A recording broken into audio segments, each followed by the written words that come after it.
When I first met Lily, I thought she was a little quiet, maybe even shy, but there was a softness in her voice that made people listen. My son Ethan brought her home one rainy afternoon, saying she was just a friend from work, but the way he looked at her told a different story. She had those gentle eyes that smiled before her lips did, and even though her clothes were simple, she carried herself with grace, like someone who had already learned how to stand on her own through storms no one else could see. That evening I watched her help me in the kitchen without being asked.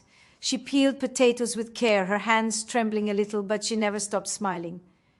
She asked about my garden, about the old swing in the backyard, and I could tell she noticed the little things most people missed.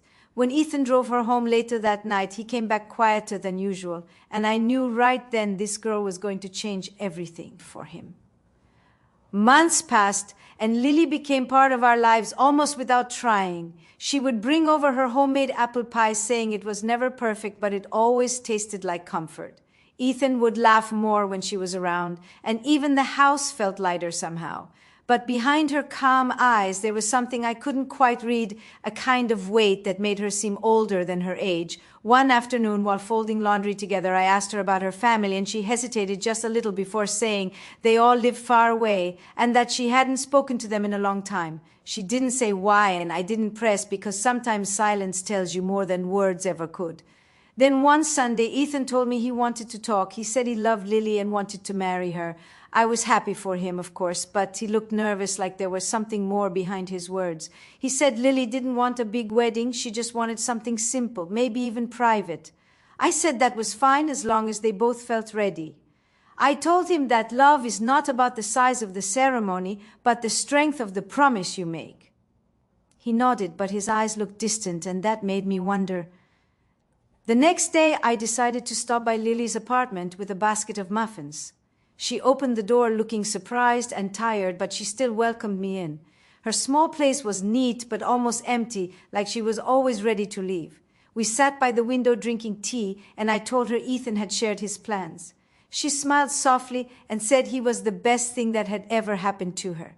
Then she looked down at her hands for a long time before saying she didn't know if she deserved someone like him.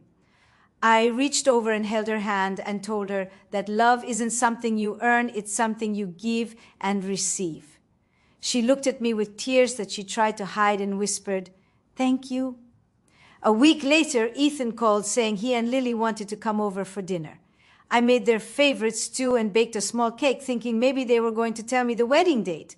When they arrived, I could feel something different in the air. They were holding hands, but their smiles were careful, like they were afraid of breaking something fragile between them. After dinner, while we sat in the living room, I asked casually when the wedding would be. Lily looked at Ethan, then back at me and said softly, "We got married yesterday." For a moment, I thought I heard her wrong. I looked at Ethan, waiting for him to laugh or say she was joking, but he just nodded. I felt my heart sink and rise at the same time. They looked so young, so unsure, yet so certain that I couldn't even find the right words. I said congratulations, of course, and hugged them both, but inside 1,000 questions were forming. Why so sudden? Why without family? Why without me there to witness their joy? But when I looked into Lily's eyes, I saw something deeper than secrecy. I saw fear mixed with relief, as if she had been running from something and finally found a place to rest. That night, after they left, I couldn't sleep. I kept thinking about the look in her eyes. The next morning, Ethan came by alone.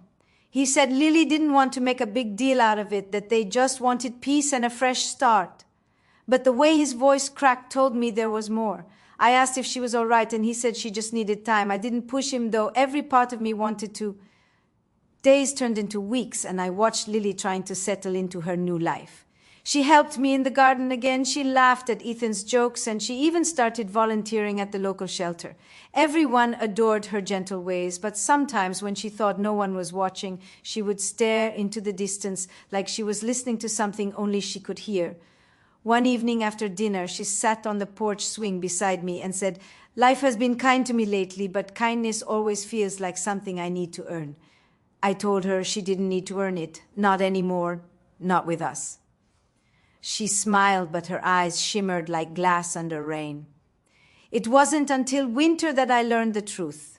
It wasn't until winter that I learned the truth. The snow had just started falling over the little town where we lived, and the mornings were filled with that soft gray light that makes everything quiet. Ethan had been working longer hours trying to save up for a new car, and Lily often stopped by to keep me company. She would bring warm soup and say it was her way of paying me back for all the kindness. I told her she never had to pay me for love, but she always smiled like she didn't quite believe it. One afternoon, I was folding laundry when I heard a soft knock at the door. When I opened it, Lily was standing there without a coat, even though the wind was sharp. Her face was pale, and she looked like she hadn't slept. I pulled her inside and made her sit by the heater. She said she had walked from town because the bus had broken down, but something in her voice told me that wasn't the whole story. I asked if everything was all right, and she said yes too quickly. While I was making her tea, she finally spoke again. She said she never had anyone she could really trust before, and that sometimes being loved scared her more than being alone. I told her that fear comes from old wounds, and that we all carry some we don't show. She nodded and whispered that some wounds never fade, they just change shape. She took a deep breath and said she used to be married before. The words hit the room like cold air. She said it ended badly, that she had to leave in a hurry, and that she didn't tell Ethan because she was afraid he would see her differently. I didn't know what to say at first. I looked at her trembling hands and thought about how much courage it must have taken to start again.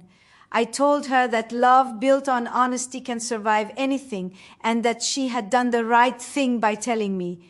She asked if I hated her now. I took her hand and said no, I loved her more for being brave enough to tell the truth.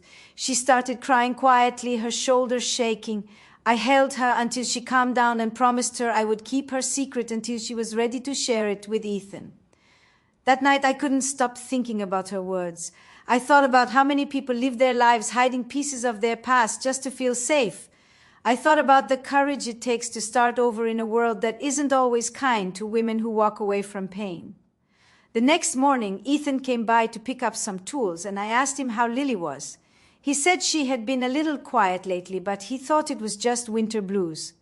I smiled and didn't tell him what she had shared with me, because some truths need to wait for the right moment. A few weeks later, Lily started helping at a women's shelter downtown. She said she wanted to give back because she knew what it felt like to have nowhere to go. The women there adored her. They said she listened without judgment and always brought hope with her smile. One of the volunteers told me that Lily had helped a young mother find the courage to leave an abusive home. When I heard that, my heart swelled with pride. I realized that the strength she carried didn't come from an easy life. It came from surviving the hard parts and still choosing to be kind. One evening, I went with her to the shelter. The walls were painted a pale yellow and smelled faintly of soup and detergent. There were children playing with old toys in a corner, and women talking softly around a long table. Lily moved among them like sunlight, touching everything gently. When we left that night, she looked up at the dark sky and said she finally felt useful again. I told her she had always been useful, she just needed a place to see it. As spring came around, Ethan and Lily's apartment began to feel warmer. They talked about saving for a small house, maybe somewhere near the lake.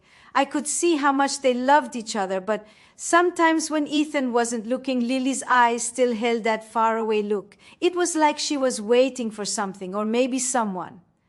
Then one morning she got a letter. It was postmarked from a city far away. She stared at it for a long time before opening it, and when she did, all the color drained from her face. She didn't say much that day. She just folded the letter and tucked it into her coat pocket. That evening, she came to my house again. She said her past had found her. Her old husband had been released from prison. My breath caught when she said those words. She told me she had testified against him years ago, after years of fear and pain. She said she had built a new life under a different last name and thought she had finally escaped it.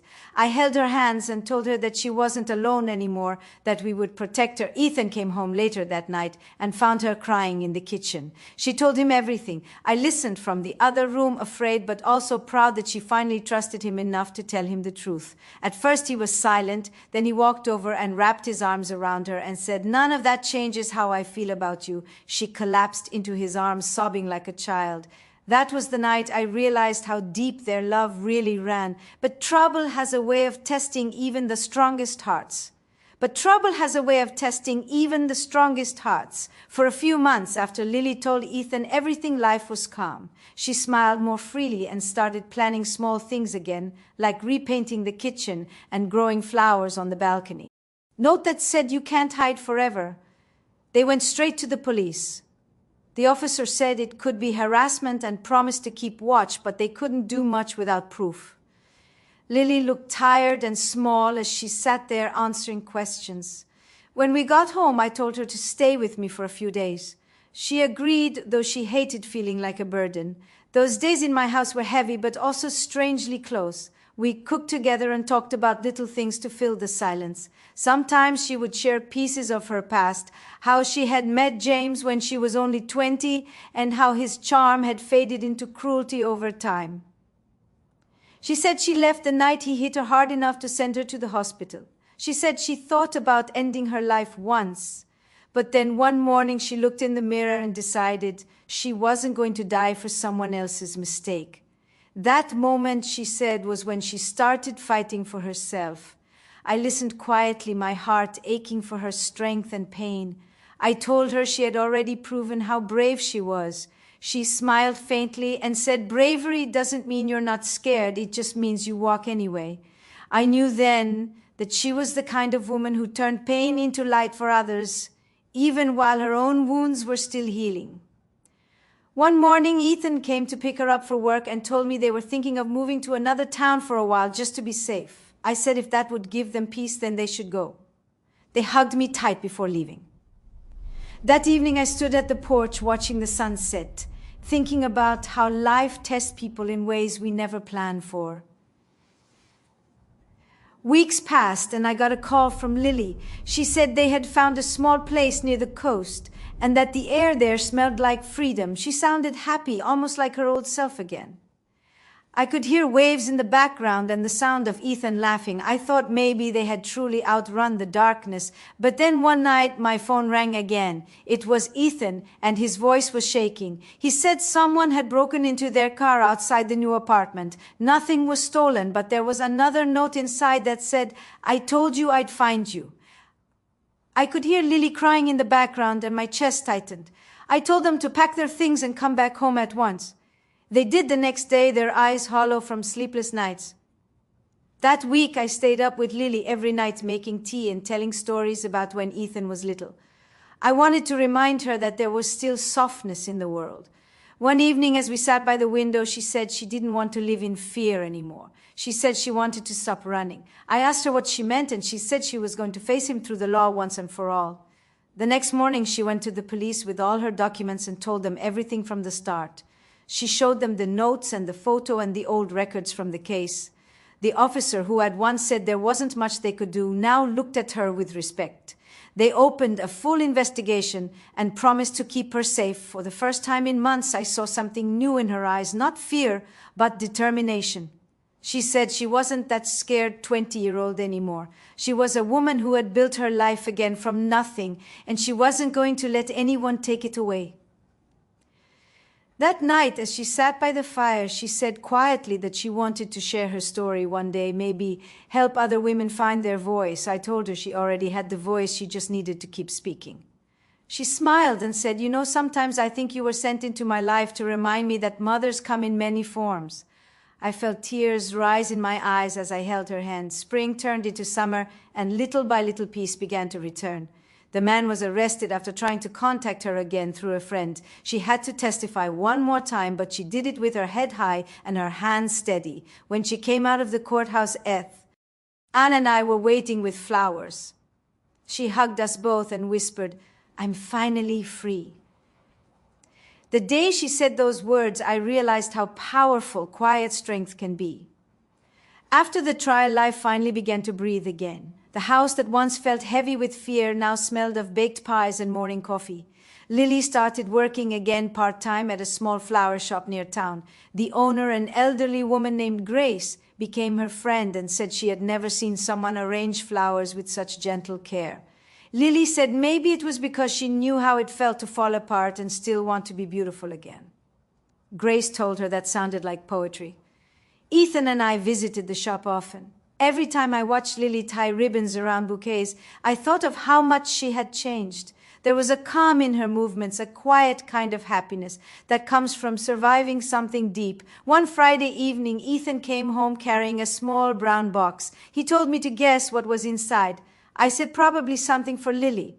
He laughed and opened it to reveal a silver necklace with a tiny heart pendant. He said he wanted to surprise her the next day because it marked exactly 1 year since the day she had come into his life again. I smiled and told him love has a way of blooming again, even in cracked soil. The next morning, we all went to the park for a picnic. The sun was soft and the air smelled like cut grass. Lily wore a yellow dress and a hat that Grace had given her. She looked peaceful. Ethan gave her the necklace and she cried quietly, then hugged him tightly. I took pictures of them laughing by the lake. For a moment, it felt like every shadow had lifted. But healing is not always a straight road. A few months later, Ethan lost his job when the company downsized. It hit him hard because he had been saving to buy a small home for them. Lily stayed calm. She told him that losing a job was nothing compared to losing yourself, and that they would start over together if they had to. She picked up extra hours at the shop and even started taking evening classes online to learn bookkeeping. Sometimes when I visited at night, she would be sitting by the table, surrounded by papers and a small lamp. She would smile and say she was learning something new every day. I could tell she wanted to build a stable life, not just for herself, but for Ethan too. She said he had given her safety, and now it was her turn to give back. One night I overheard them talking quietly. Ethan said he felt like he had failed her. Lily took his hands and said, "No, you didn't fail me. You helped me find myself again." I didn't know they could hear me standing by the door, but I smiled through tears. It reminded me that love isn't about perfection. It's about showing up even when things fall apart. A few weeks later, Lily called me one morning and asked if I could come to the shop. When I arrived, Grace was waiting with her. Lily said she had something to show me. In the corner of the shop was a small space filled with candles and soft lights. She said she was opening a new section called Hope Blooms, where people could write messages for someone they lost or someone they loved and tie them to a bouquet. She said she wanted people to know that pain and love could live side by side. Grace wiped her eyes and said she had never seen anything so beautiful. The local newspaper heard about it and came to do a small story.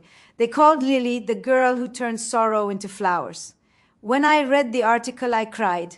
It felt like watching a new chapter begin. Ethan found another job soon after, and things slowly started to settle again.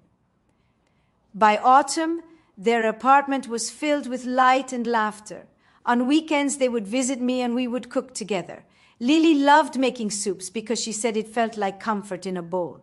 I started noticing little things she did, like leaving notes on the fridge that said, "Remember to smile today," or "Good days start with kindness." It made me realize how far she had come from the frightened girl who once hid behind locked doors. One Sunday evening, as we sat outside watching the sky turn pink, Lily said quietly that she wanted to finish her studies one day and maybe open her own floral shop. I told her she could do anything now. She smiled and said, "I finally believe that too." The following spring, Ethan and Lily began looking at small houses again. They found one near the edge of town with a porch that overlooked a river. It wasn't big, but it had warmth. They decided to buy it even though it meant taking a small loan. I helped them pack and we moved boxes together. Lily decorated the kitchen with yellow curtains and hung wind chimes near the window. Every time the wind blew, it sounded like laughter. For months, everything felt perfect.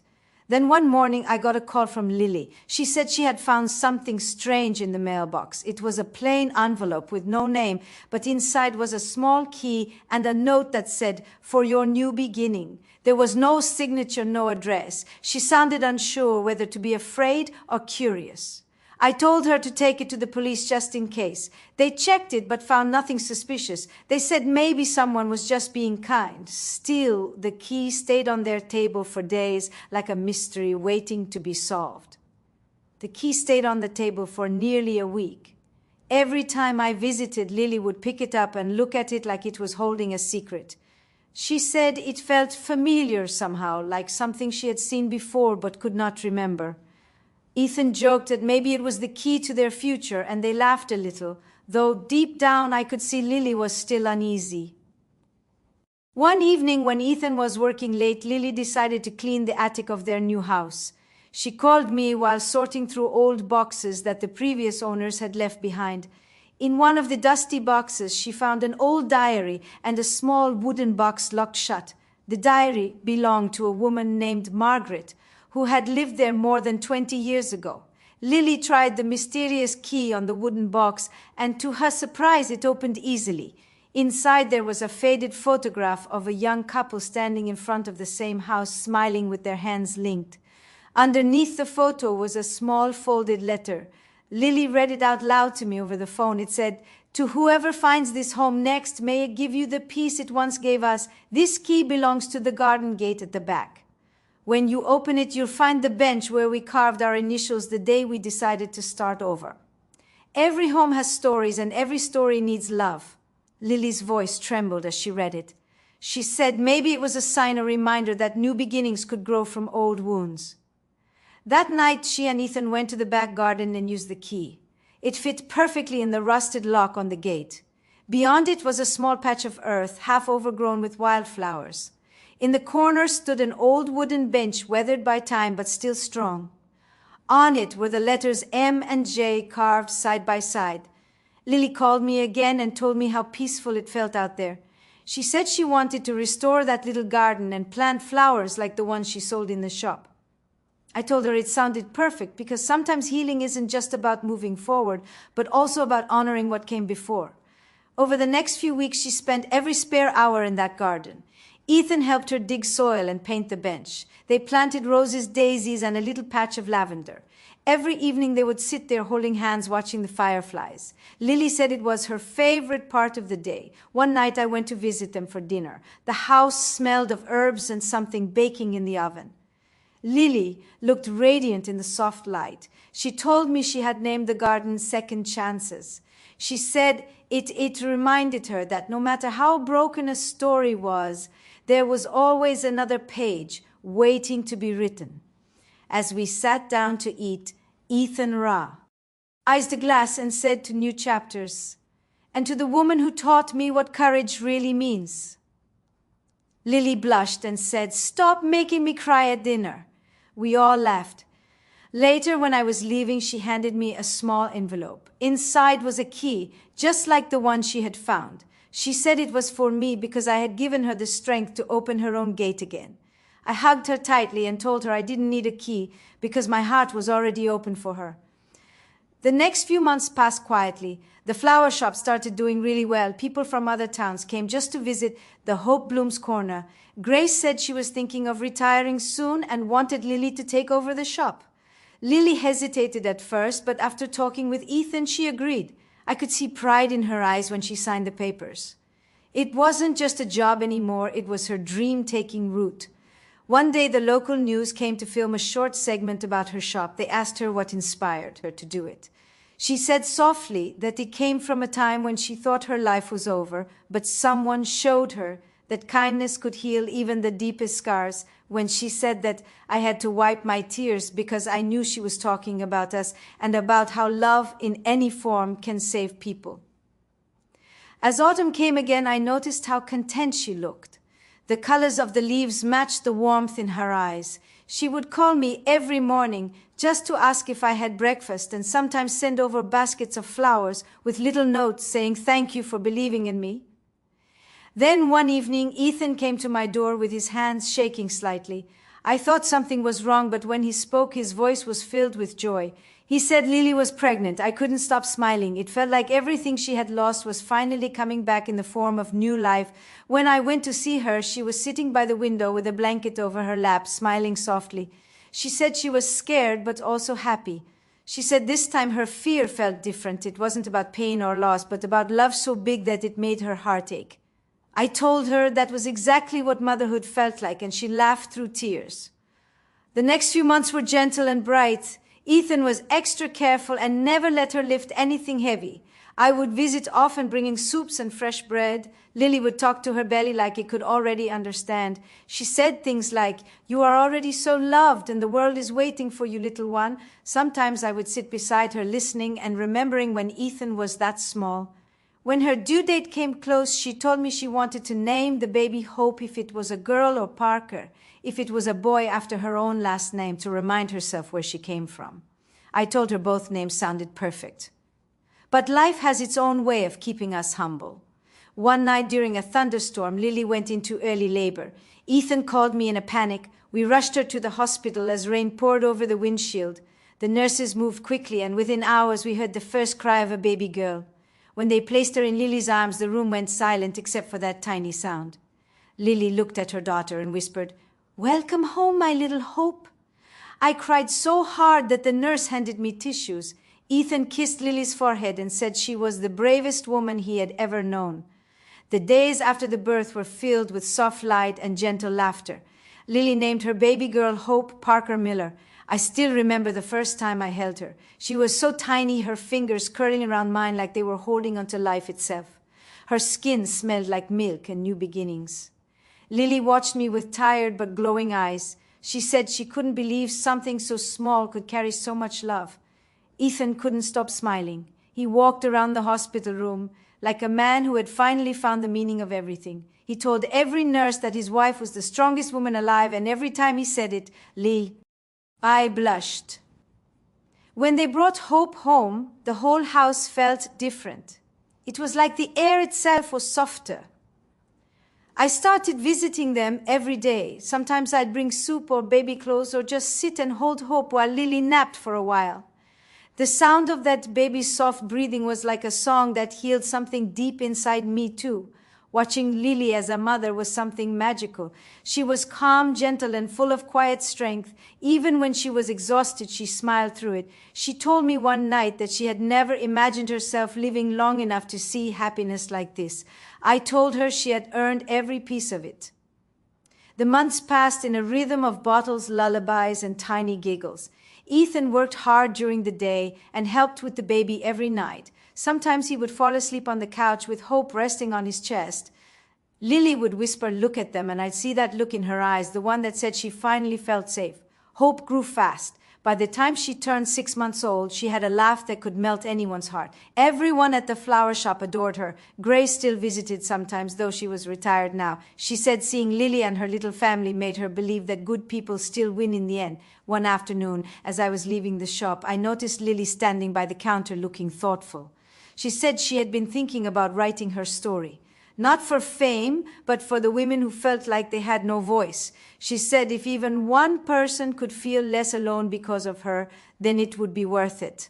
I told her I thought that was a beautiful idea. She started writing every evening after Hope fell asleep. She said the words came slowly at first, but then they began to flow like water breaking free after years of being trapped. Some nights she cried as she wrote, and other nights she smiled. Ethan would sit beside her reading drafts and telling her how proud he was. By the end of that year, she finished her first draft. She called it The Light After Rain.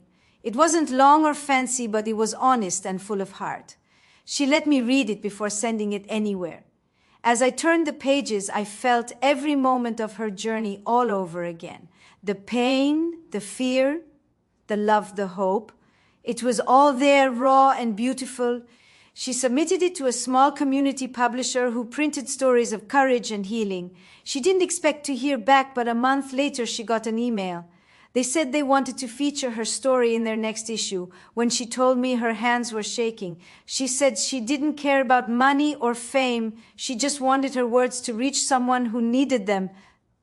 When the article came out, people from all over sent letters to the flower shop. Women wrote saying her story had given them courage to leave painful relationships or start over. One even wrote that she had packed her bags that same night and left a house that no longer felt safe. Lily read every letter with tears streaming down her face. She said she never thought her pain could turn into someone else's strength. Hope was turning one when the local radio invited Lily for a short interview. She almost said no because she didn't like being in the spotlight, but Ethan convinced her that her voice could help others. The interview aired on a Sunday morning, and she spoke softly about second chances and the kindness of strangers. When they asked her what kept her going, she said, "Love did, the kind that doesn't ask for anything in return." That night after the interview, she got dozens of messages from people who said her words had touched them. It was like her little story had set out into the world carrying a bit of her heart. Life seemed steady again. But one evening, when Ethan went to pick Lily up from the shop, he noticed a car parked across the street. It had been there for a few days. When he walked closer, it drove away fast. He didn't tell Lily right away, but I could see the worry in his eyes when he visited the next day. He finally told her about it, and she went quiet. For the next few nights, she double-checked the locks again, like old fears were waking up. I stayed with them for a while just to keep her company. Nothing happened, but we could all feel that uneasy stillness, like the calm before a storm. Then one Friday evening, as they closed the shop, Lily found a letter slipped under the door. It only said 3 words, "I'm proud now." The handwriting was messy and unfamiliar, but she froze when she read it. She said it looked like James's handwriting, though weaker somehow. She took it straight to the police, who told her that James had been moved to another state prison for medical reasons months ago. When the officer checked the date on the letter, it matched the day James had passed away in custody. Lily stood there for a long moment, not speaking. Then she took a deep breath and said maybe that was the universe's way of closing the last door. That night she sat in her garden under the stars and said she finally felt free for real this time. Ethan wrapped his arm around her and whispered, "You've already won." I watched them from the porch and felt peace too. Sometimes endings aren't loud. Sometimes they arrive quietly like a sigh. After that night, Lily seemed lighter in ways I hadn't seen before. The dark circle that had followed her like a shadow was finally gone. She started laughing more freely and sleeping without fear. Her garden bloomed brighter that spring, almost like the flowers knew that peace had returned to their home. Ethan and I planned a small celebration for her 31st birthday. We invited Grace and a few close friends from the shop. I baked her favorite pie apple cinnamon with extra sugar just the way she liked. When she walked into the living room, everyone shouted surprise, and she covered her mouth with her hands before laughing and crying all at once. She said it was the first birthday she had celebrated without fear in nearly a decade. We all toasted to her courage and to the way she had rebuilt her life piece by piece. After everyone left, she sat beside me on the couch and said quietly, "I don't think I'd still be here if it wasn't for you." I told her that she would have found her way either way because she was born brave. Time moved softly after that. Hope grew into a curious little girl with her mother's eyes and her father's laughter. She loved playing in the garden and talking to the flowers like they were her friends. Sometimes she'd bring me small petals and say, "This one's for you, Nana." Every time she said that, my heart melted. The shop became more popular as months went by. Lily began hosting small workshops for women in the community, teaching them not just about flowers, but about finding beauty in broken things. She called the program Seeds of Courage. It wasn't about money. It was about giving people a space to breathe and start over. She would tell them things like even wilted flowers still smell sweet, or the soil that once held weeds can still grow roses. People listened because they could feel she spoke from truth, not theory. Sometimes I'd stop by and watch quietly from the back as she guided them through her lessons. Every word she spoke was like a gentle reminder that pain doesn't define who we are. What we do after does. One afternoon, she got invited to speak at a small community conference in another town. She was nervous at first, but Ethan encouraged her to go. She asked me to come with her because she said my presence always steadied her heart. We drove together early that morning. The hall was small but filled with warmth. She spoke for 20 minutes about her journey, how kindness from strangers and her own will to survive had changed everything. When she finished, there was silence for a few seconds, and then everyone stood up clapping. I saw women wiping their eyes, men nodding quietly. Even the host looked moved. Lily stepped back from the microphone with tears in her eyes. she whispered to me later that it was the first time she ever felt proud of her own story, instead of ashamed. On the way home, we stopped by a lake. The water was still and golden in the evening light. Lily said she used to think her life would always be defined by pain, but now she knew it was shaped by love. She said maybe that's what freedom really is, when the past no longer controls the story you tell yourself. Months rolled into years, and Lily's little family continued to grow in happiness. She published her book the following year after a local charity helped fund it. It wasn't a bestseller, but it touched hundreds of lives. Letters and emails kept arriving. People from all over the country wrote to her sharing their own stories of starting over. Hope started preschool around that time. On her first day, Lily cried more than Hope did. Ethan teased her and said she was worse than the baby. She laughed, but I knew those tears were made of joy and memory. Every time I looked at them, I felt a deep sense of peace. They weren't rich or famous, but their life was full of laughter, small kindnesses, shared meals, and the quiet pride of surviving. One evening when I was visiting for dinner, Hope climbed onto my lap holding a crayon drawing. It was of 3 people and a little house with flowers around it. She pointed and said, "That's Mommy and Daddy, and that's you, Nana." I asked her who the sun was, and she said it's love, because Mommy says love keeps us warm. That night, after Hope went to sleep, Lily and I sat by the porch with mugs of tea. She said sometimes she still dreams of the past, but when she wakes up, it doesn't scare her anymore. She said the dreams remind her how far she's come. I told her healing never means forgetting. It just means you stop living in the wound. The air that night was cool and sweet with the smell of lavender from her garden. She said she wanted to start saving to buy a small piece of land one day, maybe open a bigger flower shop, or even a small retreat for women who need a place to rest. I told her she could do it, and she smiled, saying maybe with a little luck and a lot of heart. As I drove home that night, I thought about the first day she walked into our lives, shy, frightened, unsure if she even belonged. And now she was a woman whose light touched everyone around her. When I reached home, I looked at the key she had given me long ago, the one she found with the letter in the old house. I had kept it on my bedside table all this time. I held it and thought maybe that key didn't just open a gate, maybe it opened hearts. A few months later, I got a call from Lily one morning. She sounded a little nervous, but excited too. She said there was something she wanted to tell me in person. When I reached their house, she greeted me at the door with that same glowing smile that always warmed my heart. Ethan was standing behind her holding a little envelope. They asked me to sit down. Lily handed me the envelope and said, "Open it, Nana." Inside was a photo of a small empty shop with a big front window and a sign above it that said Hope Blooms and Company. I looked at her with wide eyes. She nodded and said, "It's ours." I couldn't stop smiling. She told me that after years of saving and with a little help from a community grant, they were finally opening their own flower shop. She said she wanted it to be a place not just for flowers, but for people who needed a little light in their day. The kind of shop where you could walk in heavy and walk out hopeful. The next few weeks were full of work. Ethan painted the walls soft white, while Lily designed the shelves and picked every little detail with love. She wanted every corner to tell a story.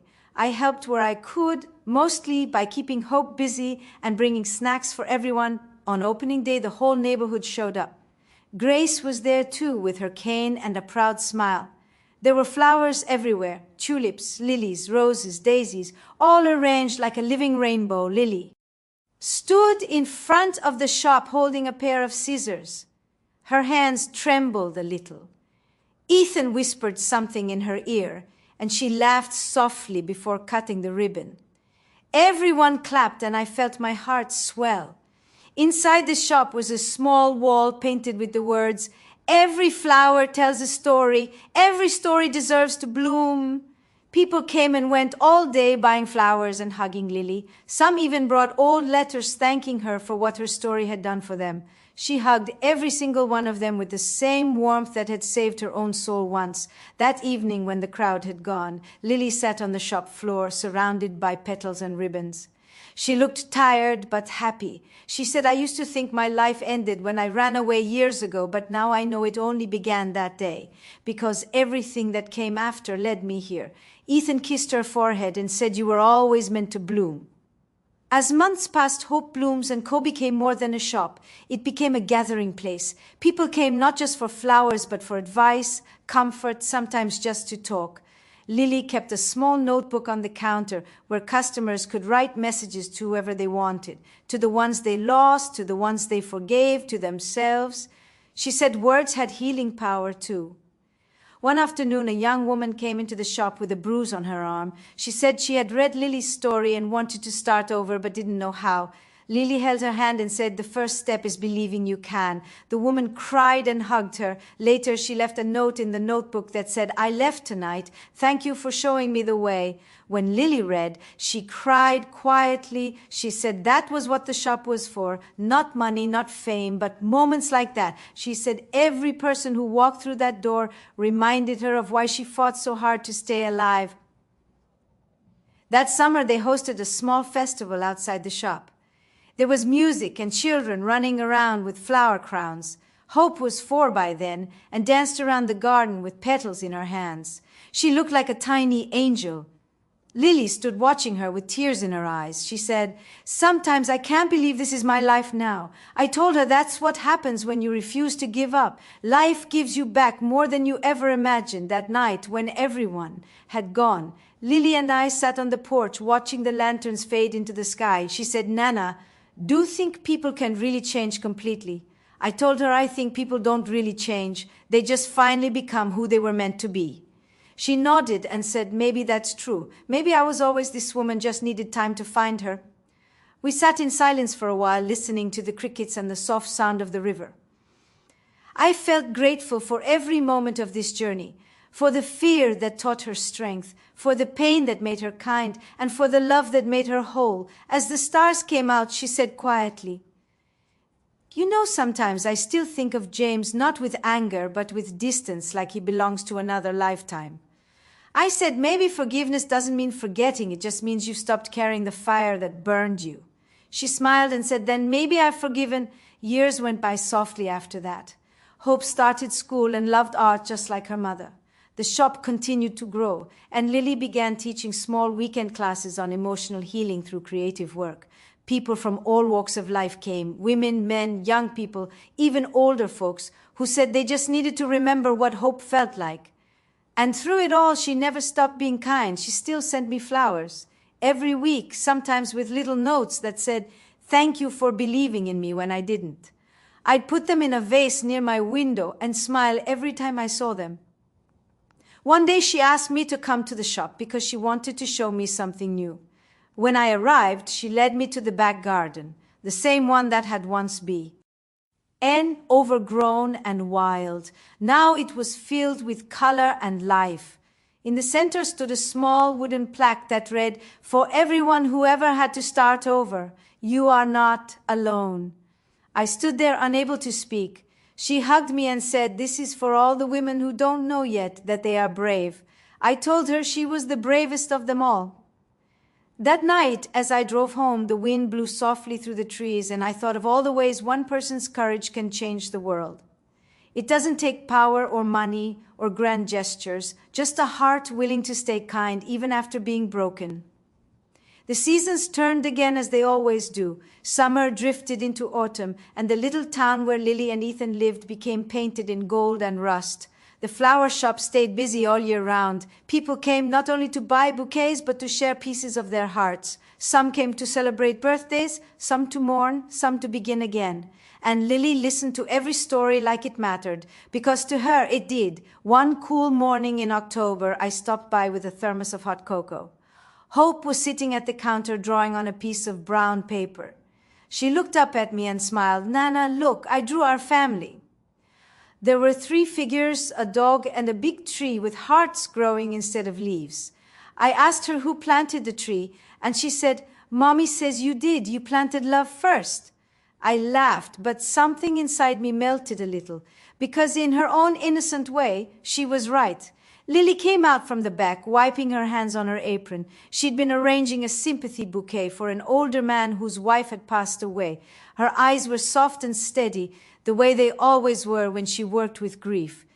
She told me that helping people through sorrow reminded her of her own healing, that pain connects people if you let it. That day she asked if I would stay a little longer because she had a surprise for me. After closing, she led me to the back room where she'd set up a small corner filled with framed photos, pictures of the early days, the small market stall, the first festival, and a photo of Grace smiling with her cane. At the top, a sign said, "The beginning of hope." She turned to me and said, "You're part of this, Nana. You're the beginning.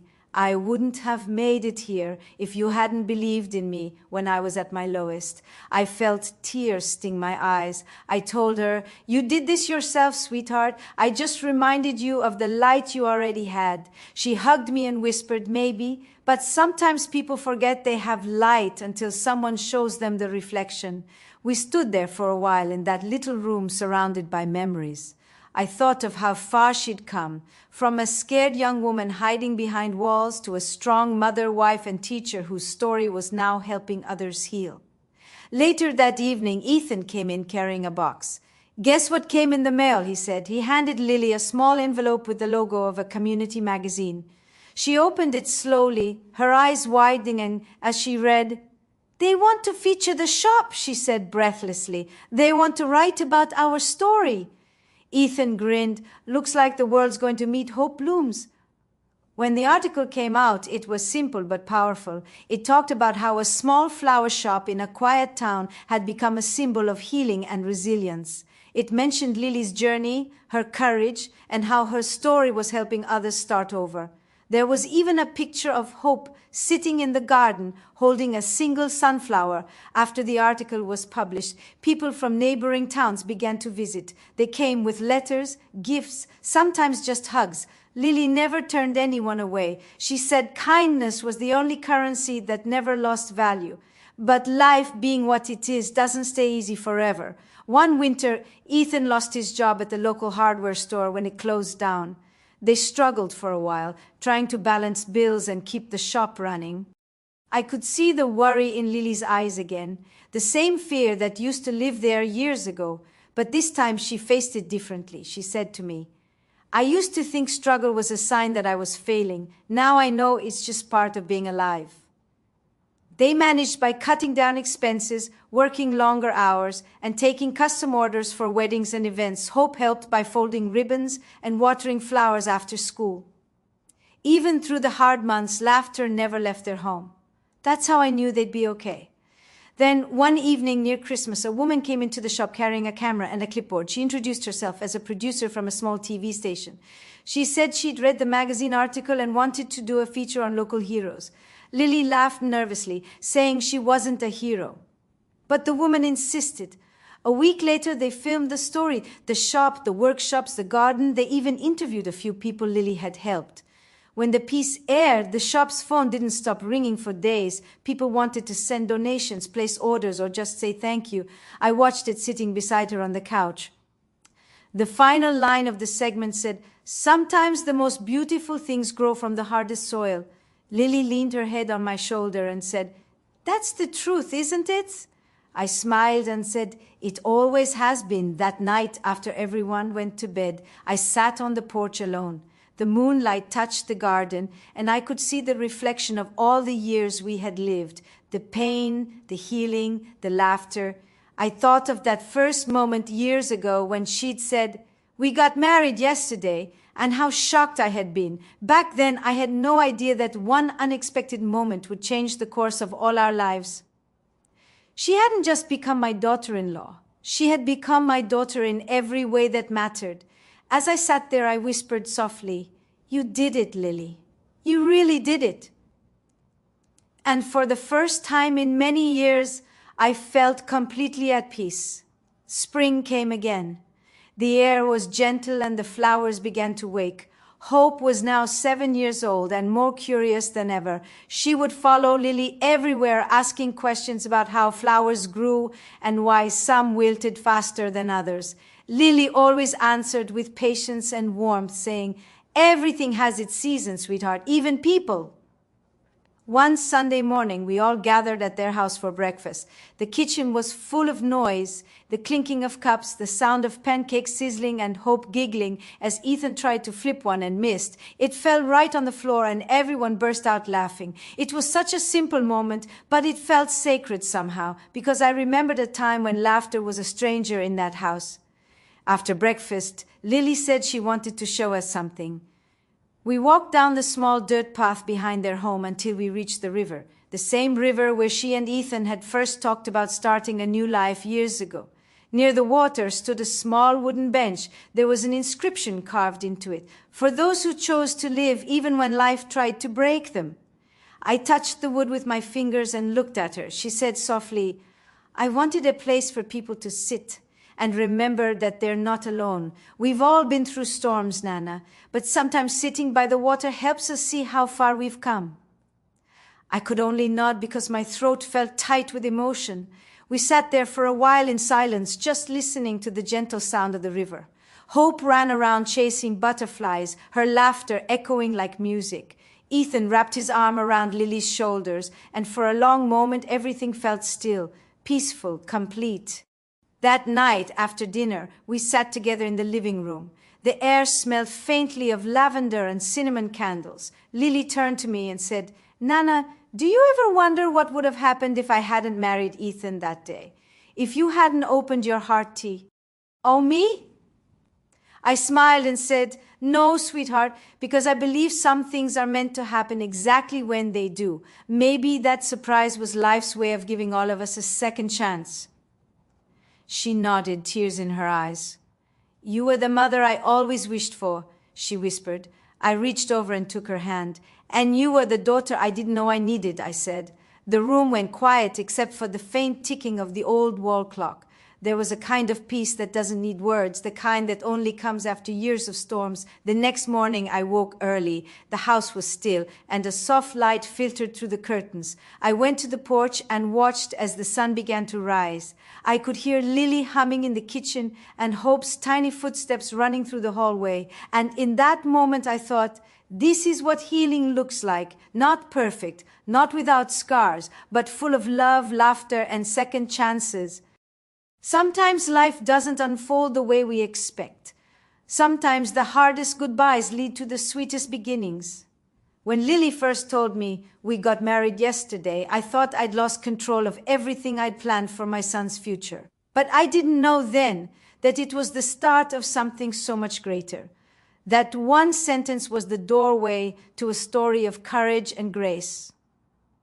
Years later, when people asked me about my daughter-in-law, I always smiled and said, "She's the bravest woman I know." Because she was. She didn't just survive, she transformed, and in helping her heal, I found healing too. Every time I walk past the flower shop and see her name on the window, Hope Blooms and Company, I remember that love doesn't always come how we expect it. Sometimes it comes quietly, wrapped in struggle, disguised as chaos. But if we have the heart to stay, to listen, and to care, it blooms. As I sit now on my porch years later, looking at the same old key she gave me long ago, I realize it never just opened a gate. It opened a future, and whenever the wind carries the scent of her flowers to my home, I whisper softly into the air, "You did it, Lily. You bloomed." Time has a gentle way of moving forward even when you don't notice. It had been almost 10 years since that first spring when the flower shop opened, and our little world had changed in ways that only time can bring. Hope was now 16, full of questions, dreams, and a streak of stubbornness that reminded me a little too much of her mother. The shop had grown, not just in size, but in spirit. Hope Bloom's Duet Company had become a small community landmark. People from nearby towns came for workshops, for advice, and sometimes just to breathe among the flowers. Lily still ran it with the same quiet strength, though I could see the years of hard work in her tired hands. Ethan had started his own small carpentry business after years of struggle. He built custom furniture and donated benches for local parks. Every piece he made carried his signature carving, a small heart tucked somewhere unexpected, like a secret promise. And me, well, I had grown older. My hair had turned completely silver, and my knees liked to remind me that I wasn't as young as I once was. But my heart felt young, because every day I watched that little family, my family, grow into something beautiful. Hope was different from her parents. She had her mother's kindness, but her father's fire. She wasn't afraid to speak her mind. She loved art, just like her mom, but her sketches carried an edge, bold strokes and colors that spoke of passion. Sometimes I'd sit in her room while she painted, and she'd tell me stories about what her pictures meant. One evening, as she showed me a painting of a girl standing at a crossroads, I asked, "What's this one about?" She shrugged and said, "About choices, I guess, about not knowing which way to go." I smiled and said, "Then it's about growing up." She laughed, rolling her eyes. Mom says the same thing, but behind her laughter, I could see that restless look, the one that comes when a young heart is searching for its own place in the world. Around that time, Lily started feeling unwell. Nothing serious at first, just fatigue, small dizzy spells. She brushed it off, saying it was probably the long hours at the shop. But I noticed she'd lost some weight, and her hands shook slightly when she tried to tie ribbons. I asked her to see a doctor, but she smiled that brave little smile and said, "It's just age, Nana, don't worry." Still, I worried. Because I'd seen that kind of tired before, the kind that doesn't just come from work but from something deeper. Weeks passed, and one afternoon while she was preparing flowers for a wedding order, she fainted. Ethan rushed her to the hospital, and when I got there, Hope was sitting in the waiting room, pale and trembling.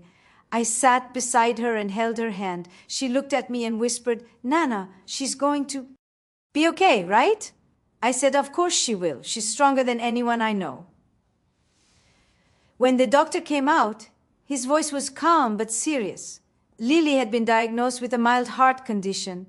Not life-threatening, he said, but something that would require rest, medication, and lifestyle changes. No more long days, no skipping meals, and definitely no overworking herself. Lily tried to laugh it off, but I could see the fear behind her eyes. Not fear of dying, fear of slowing down. She had built her life on helping others, and now she had to learn how to let others help her. That's never easy for someone like her. The next few months were an adjustment. Ethan took over most of the shop's management, and Hope helped after school. Lily hated sitting still, so she started writing again, essays and short reflections about courage and rest. She said maybe the world needed to hear about the importance of slowing down. One night she told me, "I think I spent so much time being strong that I forgot it's okay to just be still." I said, "Stillness is strength too, sweetheart. Sometimes even more so." Hope struggled a little during that time. She missed her mom's energy. She felt guilty when she saw her resting, as if her mother's illness was somehow her fault. I tried to remind her that love isn't about fixing people. It's about staying beside them while they heal. That summer, Hope painted something new, a large canvas of a woman surrounded by flowers, sitting peacefully with her eyes closed. At the bottom, she wrote, "Rest is brave too." When she showed it to Lily, her mother cried. She hung it on the shop wall right above the counter. Everyone who came in stopped to look at it, and somehow it became the symbol of the place all over again. As Lily healed slowly, the family found a new rhythm, quieter, gentler, and I realized something watching them. Courage doesn't always roar. Sometimes it whispers. Sometimes it looks like taking medicine on time, letting someone else drive, or simply lying down when you're tired by. By the time summer ended, Lily's health had begun to stabilize. She followed the doctor's advice closely. Shorter hours, lighter meals, more rest. But knowing her, she couldn't stay away from the shop for too long. So she found a way to stay involved without overdoing it. She started a new project called Letters of Hope. Every week she wrote a short letter, a note about kindness, courage, or something she'd learned in her healing, and placed it in a small wooden box at the shop's front desk. Customers could take one if they needed it, or leave their own message for someone else. At first, it was just a few people, but soon the box was always full. Some letters were funny, some were heartbreaking, others were written by strangers who just needed someone to listen. Hope decorated the box with pressed flowers and painted the words, "Take what you need, leave what you can." It became a quiet miracle. People started writing to thank Lily for it, saying her letters gave them strength on their hardest days. One day, Hope found a letter in that box addressed simply to the girl named Hope. Inside, it said, "Your mother's courage helped me live a life I thought I'd never escape. Thank you for sharing her light." Hope read it 3 times before bringing it to Lily. She said, "Mom, you're helping people you don't even know." Lily smiled softly and said, "That's the thing about light, sweetheart. It doesn't ask permission to shine, but not everything was easy." Around that same time, Hope started dating a boy from her school named Ryan. He was kind at first, polite, funny, always offering to help at the shop. I liked him and so did Lily, but slowly, little things began to change. Hope stopped painting as much. She seemed quieter. One evening, I overheard her on the phone, crying softly. I didn't want to intrude, but something about the sound broke my heart. Later, I asked Lily if she'd noticed anything. "Shh." E sighed and said, "She's in love for the first time, Nana. Sometimes love makes you lose yourself before you find yourself again." A few weeks later, Hope came home with red eyes and trembling hands. She went straight to her room and didn't come out for hours. When she finally did, she told Lily that Ryan had broken up with her. Apparently, he'd started seeing someone else, one of her friends from school. She tried to sound strong, but her voice cracked halfway through her sentence. Lily held her as she cried, whispering, "I know it hurts now, but heartbreak doesn't mean you're broken. It just means your heart was brave enough to love." For days, Hope stayed quiet. She didn't want to go to school or help at the shop. She barely touched her paintbrushes. It reminded me so much of Lily years ago, that same silent pain that hides behind a brave face. One afternoon, Lily asked her to come with her to the river. They sat on the bench Ethan had built years earlier, the one that said, "For those who chose to live, even when life tried to break them." Lily said gently, "You know, I used to think my heart would never heal either. But it did because I didn't give up on love. I just learned to love myself first." Hope looked down at the water and whispered, "But it feels like I'm never going to be okay again." Lily smiled softly. "That's what I said once. But one day I woke up and realized I was. Pain has its own clock, sweetheart. It heals you quietly while you sleep." The next morning, Hope woke early and started painting again. Her new piece showed a heart cracked open, but instead of bleeding, flowers grew out of it. She titled it "Bloom Anyway." When I saw it hanging in the shop later that week, I felt tears sting my eyes. Underneath, Lily had written in her gentle handwriting, "For my daughter, who reminds me that healing runs in the family." After that, things began to change again. Hope started volunteering at a local arts center, teaching little kids how to paint. She said it made her happy to see them laugh and play with colors. Lily said she'd found her purpose, helping others see beauty the way she did. There was one afternoon I'll never forget. Hope was teaching a small group of children in the back garden, and Lily sat watching her from the porch. The sunlight touched her hair, and she looked peaceful. She said quietly to me, "You know, Nana, I used to think courage was about big decisions, leaving, starting over, surviving.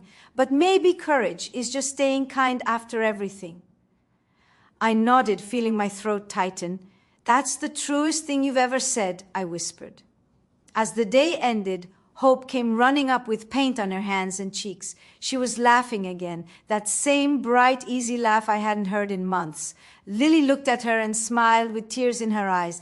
And in that small moment, I realized something. Life doesn't stay broken forever. It bends, it hurts, it tests you, but somehow it finds its way back to light. Winter came early that year. The sky over our little town seemed lower somehow, as if it were tired too. Frost clung to the flower shop's windows like lace, and the air smelled of pine and cold earth. Lily had started a new winter arrangement line called Warm Hearts, filled with white roses, cedar branches, and soft ribbons. She said people needed warmth more in cold seasons, not just in weather, but in spirit. One Friday afternoon near Christmas, a storm rolled in fast. Wind howled through the streets and rain poured so hard it looked like the sky had cracked open. Ethan closed his workshop early and drove straight to help Lily lock up the shop. I was at home knitting by the fire when my phone rang. It was Hope. her voice shaky. "Nana," she said, "there's been an accident." My heart stopped. "What happened, sweetheart?" "There was a car crash on the bridge," she said. "Mom and Dad are okay, but someone else isn't." I hurried to the hospital, my hands trembling on the... When I arrived, I saw Ethan holding Lily tightly. Her eyes were red. She whispered, "It was Grace's grandson, Nana. He didn't make it." Grace, our sweet old neighbor who had once helped Lily start over, had lost her only grandchild that night. A young man, only 23, on his way home from college for Christmas. He'd been hit head-on by a driver who ran a red light in the storm. The town felt quiet the next few days, heavy with grief. Grace barely left her house. Lily went to see her every morning, bringing tea and food she never touched. "As she just sits there," Lily told me one night, "like she's waiting for him to walk through the door." Hope asked if she could help somehow, so she painted a small picture of Grace's garden, bright and full of the same flowers Grace once helped her plant. She left it on Grace's porch with a note that said, "Love never leaves, it just changes rooms." A few days later, Grace called. Her voice cracked when she said, "Tell that girl of yours she gave me the first good cry I've had since he passed." Lily decided to do something bigger. She organized a small candlelight memorial for the young man, open to anyone in town who had lost someone they loved. The night of the service, dozens of people gathered by the river, holding candles that flickered in the cold. Lily spoke quietly, but her voice carried. "Loss is the price of love," she said, "but I believe love is the only thing stronger than loss. When we share it, we carry the ones we've lost forward, in our words, in our hands, in our hearts." When she finished, the crowd was silent, and then one by one, people began to share names. Brothers, sisters, parents, friends. Hope stood next to me, holding my hand so tight my fingers ached, but I didn't let go. Afterward, people hugged, cried, laughed through tears. Grace came to Lily and said, "You reminded me that grief is love with nowhere to go. Thank you for giving it a place tonight." On the way home, Hope was quiet. Finally, she said, "Mom, why do people have to die?" Lily looked out at the dark road and said softly, "So that we learn to love harder while we're alive." That night, I couldn't sleep. I sat by my window, looking out at the frozen garden. Life had a strange way of circling back. Just when you thought things were calm, it sent you another lesson in how fragile it all is. The next day, Hope went to school early. She'd started a small art club with a few friends, and they decided to paint a mural in honor of everyone the town had lost. It took weeks, but when it was done, it covered an entire wall near the park. Bright flowers, open hands, hearts, and a quote written in bold white letters, "Love grows through remembrance." When it was unveiled, people came from all over to see it. Some left flowers, some just stood quietly. Lily placed a single sunflower at the base, whispering something I couldn't hear. That mural changed the town in small ways. People started looking out for one another more. The bakery began donating bread to struggling families. Ethan built benches for the park for free. Hope started organizing monthly cleanups. Lily said one evening, "Maybe love really is the only thing that multiplies when you give it away."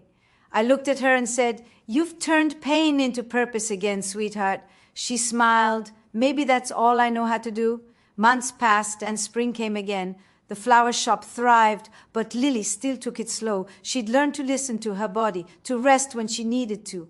Hope had started planning for college, art therapy of all things. She wanted to help people heal through creativity, just like her mother had. One evening, as we sat on the porch watching the sunset, she said, "Nana, do you think I'm strong like Mom?" I smiled and said, "You're strong in your own way, Hope. Your mom fought storms. You plant gardens in their aftermath." She leaned her head on my shoulder, and we sat there as tea. His sky turned from gold to pink to violet.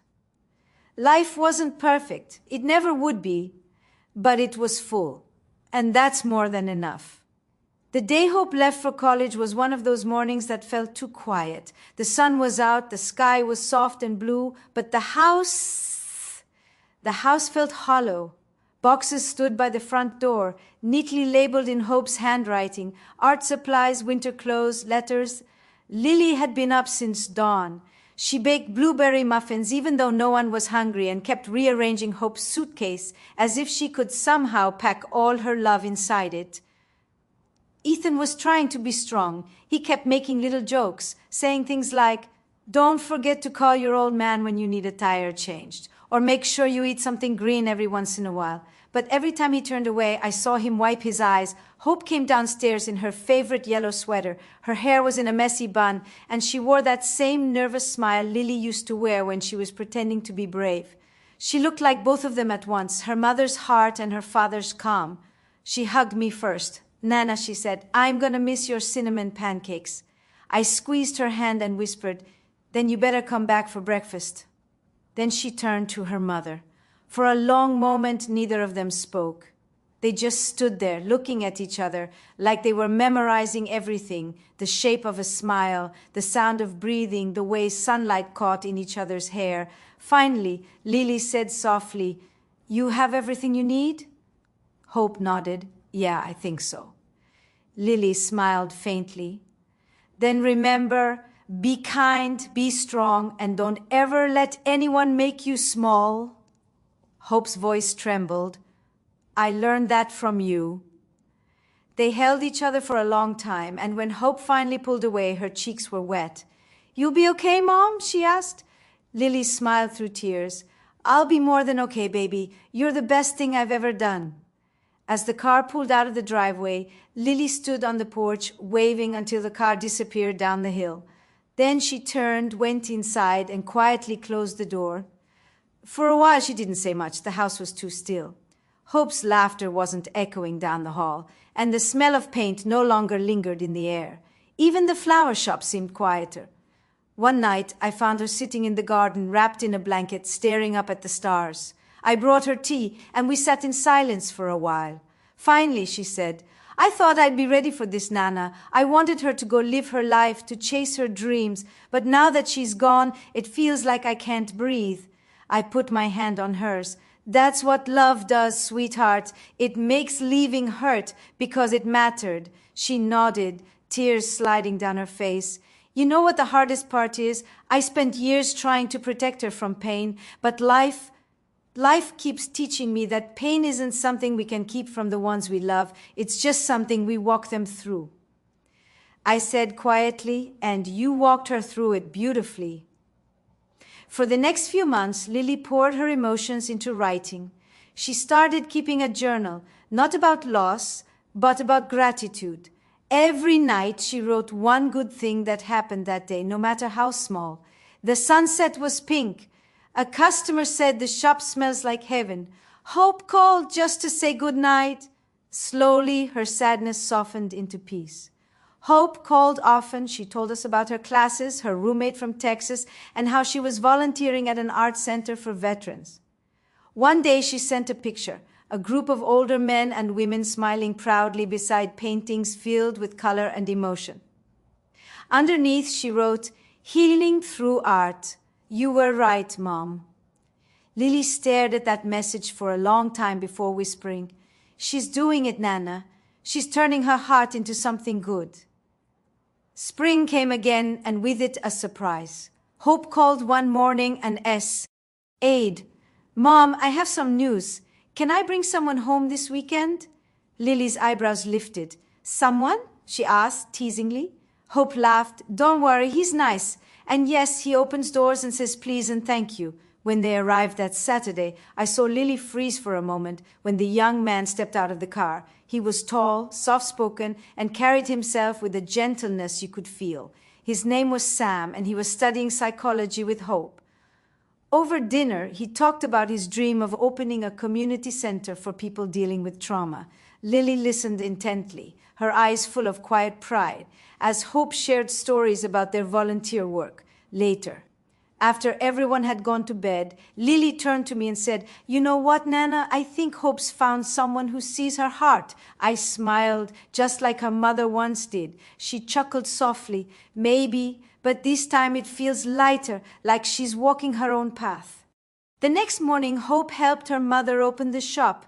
They rearranged the spring display and laughed over old photos taped behind the counter. At one point, Lily looked at her daughter, really looked, and said, "You're not my little girl anymore." Hope smiled and replied, "I'll always be your little girl, Mom, just with a bigger world now." It was one of those moments that didn't need anything else, just love, quiet and steady, between two souls who had walked through storms and found the sun again. That summer started like any other: bright mornings, slow afternoons, the scent of wildflowers drifting in through the open kitchen window. At one point, Hope rested her head on Lily's lap and whispered, "You're my whole heart, Mom." Lily stroked her hair gently. "Then you've got the strongest heart in the world." The next morning, the hospital felt too white, too bright. We waited for hours. Hope held her father's hand, whispering prayers she barely remembered from childhood. Finally, the surgeon came out. He smiled, tired but warm. "She made it through," he said. "Her heart's steady. She'll need rest, but she's going to be fine." Hope burst into tears, and Ethan hugged her so tightly I thought they'd both collapse. I just closed my eyes and whispered, "Thank you." When Lily woke later that evening, her voice was soft but strong. "Told you," she said weakly, "I've got things left to do." She recovered slowly, surrounded by flowers from friends, customers, and even strangers. Hope spent the whole summer at home, helping her with the shop and writing letters to people who'd sent kind words. One afternoon, she asked Lily if she could paint her portrait. Lily laughed. "Sweetheart, I'm not exactly model material these days." Hope grinned. "You're the strongest woman I know. That's the only kind of beauty I want to paint." The portrait took weeks, long afternoons filled with quiet conversation and the hum of the ceiling fan. When it was done, Hope showed it to her. It was breathtaking. Lily's eyes sparkled with that same quiet fire, her hair falling loosely around her face. Behind her, instead of a background, Hope had painted a swirl of flowers and light, lilies, sunflowers, and wild roses bursting through soft blues and golds. At the bottom, in small letters, she'd written, "The woman who taught me how to bloom." Lily cried when she saw it. Not sad tears, but the kind that come when your heart is too full for words. A month later, Hope's college held a small gallery exhibition. The portrait hung in the center under warm lights, surrounded by other student works. People stopped and stared, drawn to it. Some even cried. One woman asked Hope, "Who is she?" Hope smiled proudly. "That's my mother." Lily was there that night, walking slowly but glowing. When she saw the people admiring her portrait, she whispered to me, "I think maybe this is what it means to live forever." I smiled. "You already do, sweetheart. You live in every heart you've ever touched." That night as we drove home, the world outside was quiet. The stars hung heavy and low. Lily held Hope's hand in the back seat and said softly, "I used to be afraid of endings, but now I think life is just made of little beginnings." Hope squeezed her hand. "Then here's to another one." Lily smiled, her voice a whisper. "To another one." With a simple idea on an ordinary morning, Lily was sitting on the porch, her blanket wrapped around her shoulders, a mug of tea in her hands. The sun was just rising and the light touched everything in gold. Hope had gone back to college a week earlier, and Ethan was already at his workshop.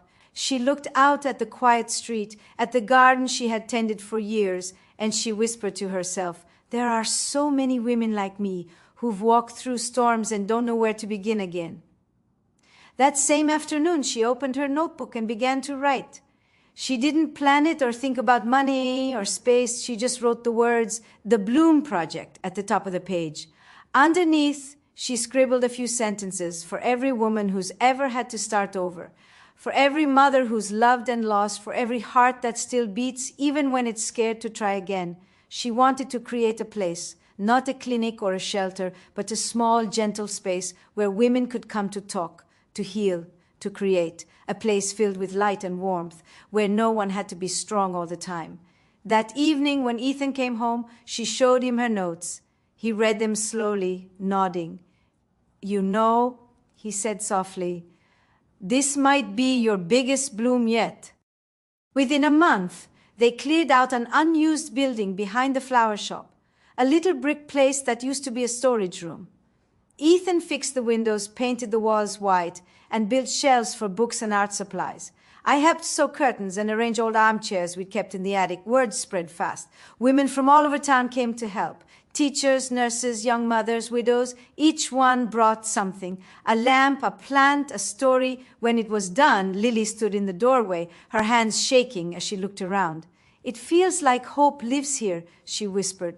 The Bloom Project opened on a Saturday morning. The first meeting was small, maybe 10 women sitting in a circle, cups of coffee steaming on the table between them. At first there was silence. No one quite knew how to begin, so Lily spoke first. She said, "You don't have to be fixed to belong here. You don't have to be brave every day. You just have to show up." Slowly, stories began to flow. A young mother talked about raising her kids alone. An older woman shared how she still set 2 plates for dinner, even though her husband had been gone for years. One woman spoke through tears about leaving an abusive marriage and learning how to trust again, and Lily listened. She didn't try to fix anyone's pain, she just listened, nodding gently, sometimes reaching across to hold a trembling hand. By the end of that first meeting, there was laughter between tears. Someone suggested making art together next time. Another offered to bring muffins. It felt less like a meeting and more like coming home. Every week after that, more people came. Some brought friends, some came alone. They painted, planted flowers, shared books, and sometimes just sat in silence together. Hope helped design a small mural for the main wall, a giant tree with colorful leaves, each leaf representing a story of healing. Underneath, she painted a quote from her mother: "We bloom not because life is easy, but because love refuses to give up." The project began to grow beyond the town. A nearby newspaper wrote an article titled "The Woman Who Taught a Town to Heal." Donations started coming in, art supplies, books, even small grants. But for Lily, the best part wasn't the attention, it was the letters. Every week she received envelopes filled with messages from women she'd never met, saying thank you, saying they'd found courage again. One letter stood out. It was from a woman named Ellen in Montana. She wrote, "I lost my husband last year and I thought my story ended there, but hearing yours made me realize maybe I'm still here for a reason. I planted flowers yesterday for the first time in years. They made me smile." Lily read that letter aloud during one of the group meetings. Everyone cried. "See," she said softly, "kindness travels farther than we ever think it can." By that winter, the Bloom Project had become the heart of the town. It wasn't just a place for women anymore. Men came too, sometimes just to sit quietly or fix something that was broken. Teenagers came to paint murals. Retirees came to share stories. Lily didn't call herself a leader. She said, "I'm just another woman who's still learning." But everyone else called her something else, the heart of the town. Hope came home for Christmas that year. When she walked into the Bloom Project and saw what her mother had built, she stopped in awe. "Mom," she said softly, "this is beautiful." Lily smiled, tears in her eyes. "It's ours," she said. "It belongs to everyone who ever needed a little hope." Hope hugged her tightly. "You did it, Mom. You made something that will outlive all of us." Lily laughed through tears. "Maybe that's all I ever wanted." That night, we sat together by the fire. 3 generations of women, the air filled with warmth and the faint scent of lilies.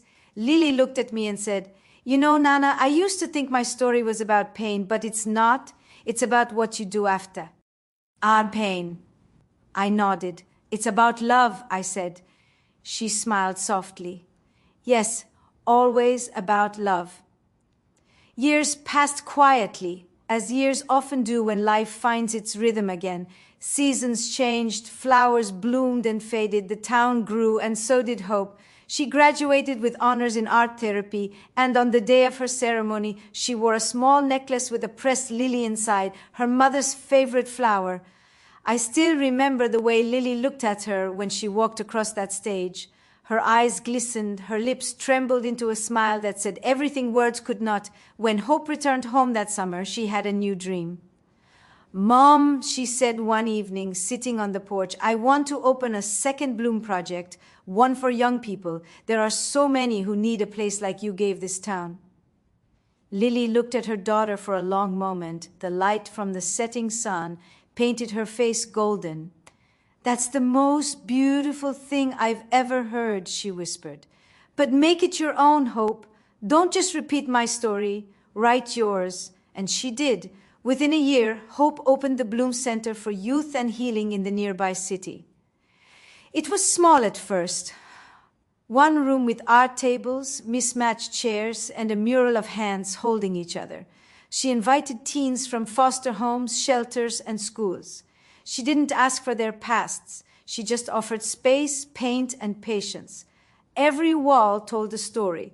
One corner was covered with handprints of every person who had ever walked through its doors. Another wall held letters, just like the ones Lily once wrote, and above the front door hung a sign that said, "Kindness is strength." Lily and Ethan visited it often. Lily would walk around, touching the walls, smiling softly. "You've taken the seed and grown a forest," she'd say, "but life, as always, had its own plans." Lily's health began to fade again, not suddenly but gently, like a candle that burned slower toward the end. The doctors said her heart was weaker now, and though there were treatments, she chose to live her days fully instead of chasing more hospitals. She told Ethan, "I'm not afraid. I've seen enough miracles already. You, Hope, Nana, you're my proof." Those months were quiet and full of light. She spent her mornings at the Bloom Project, helping newcomers plant flowers and paint hope stones. She wrote letters again, not for herself this time, but for others to find long after she was gone. One morning, she asked me to sit with her in the garden. She looked tired but peaceful. "Nana," she said softly, "do you think people know when they've done enough?" I looked at her, tears already in my eyes. "Yes, sweetheart, and you have." She smiled faintly.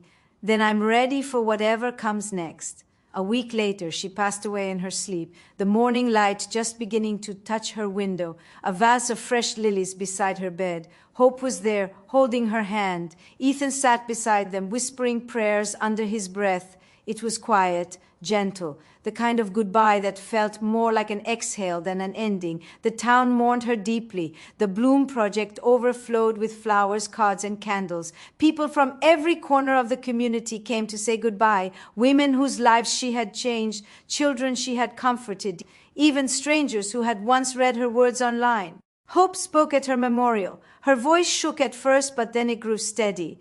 "My mother taught me that courage isn't about being fearless. It's about showing up even when you're scared. She taught me that love doesn't die, it just changes form. So if you see a flower blooming in a place that used to be broken, that's her. If you hear laughter after a long silence, that's her. She's still here, in all of us." There wasn't a dry eye in the room. Afterward, Hope placed a single lily on the altar and whispered, "You did it, Mom! You bloomed until your very last breath." Time passed, as it always does. The Bloom Project continued to grow. Hope expanded the youth center, started community art classes, and even began training other counselors.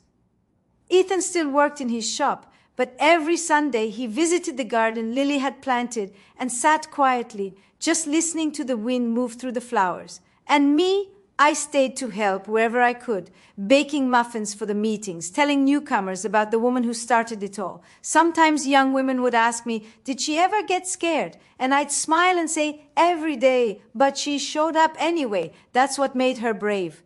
Years later, Hope got married in that same garden, surrounded by the people her mother had once healed. There were sunflowers, lilies, and wild roses everywhere. She wore a simple white dress and carried her mother's pressed lily necklace. When I asked when the wedding was, she laughed through tears and said, "We got married yesterday, Nana. We couldn't wait another day." And in that moment, it all came full circle. Love, courage, life, the beginning of another story built on everything Lily had taught us.